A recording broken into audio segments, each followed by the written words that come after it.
Hi, my name's Francisco Gama, and I just wanted to start out today by asking you a general question. Imagine for a second, I'm sure this has happened to many of you, that you're at a bus stop or in a public area, out with your family or friends, and somebody is smoking a cigarette and you walk right into the smoke. Now, unless you're a smoker, that could be a very disgusting moment. Some of us it gives us a headache. Some of us, we don't like the smell, things like that.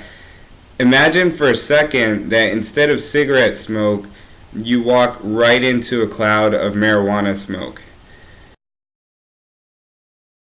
The reality is, if marijuana is legalized anywhere in the world, this could be a real situation for many of us.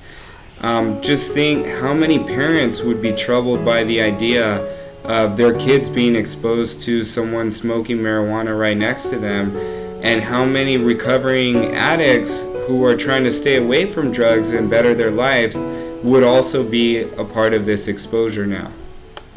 Well, by the end of this speech, I hope to better inform you about some of the negative effects that marijuana can have on the human body, as well as review some of the risks associated with early exposure to adolescents, and cover some of the myths that are commonly mentioned about the drug.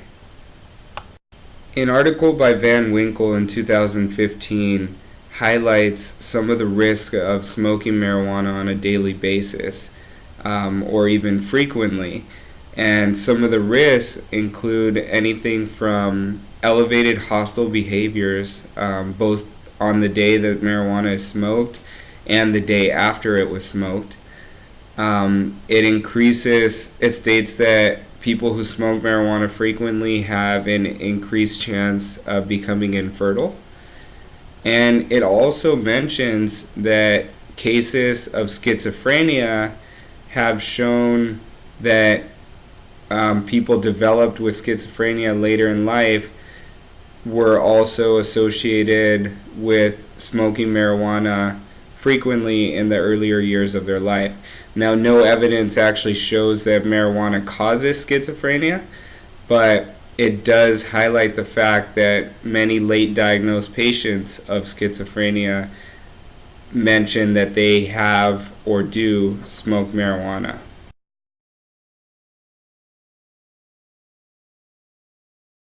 Aside from the adult mind being affected from frequent use of marijuana, in 2012 there was a study of 1,000 people that were followed from birth to the middle of their life, and those 1,000 people were frequent users of marijuana who began as adolescents.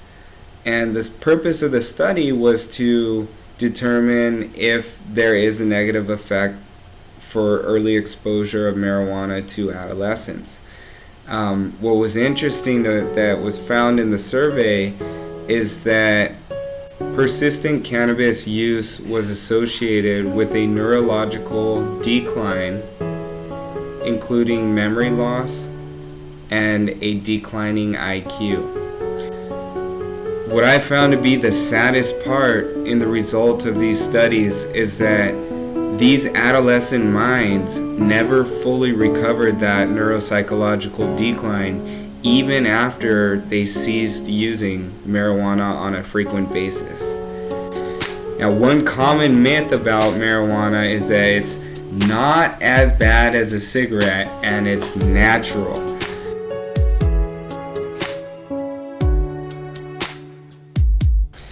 Thankfully, the American Lung Association has cleared that up for us by confirming that marijuana contains 33 chemicals known to cause cancer, and depending on the way it's smoked, many times there's not a filter on it like a cigarette has. It actually is putting 4 times the amount of tar into our lungs than the equal amount of a cigarette. So the next time you hear somebody saying how natural marijuana is and it's not dangerous, just remember there's many myths out there, and if you do the research, it has been proven that many of them are just that. a myth.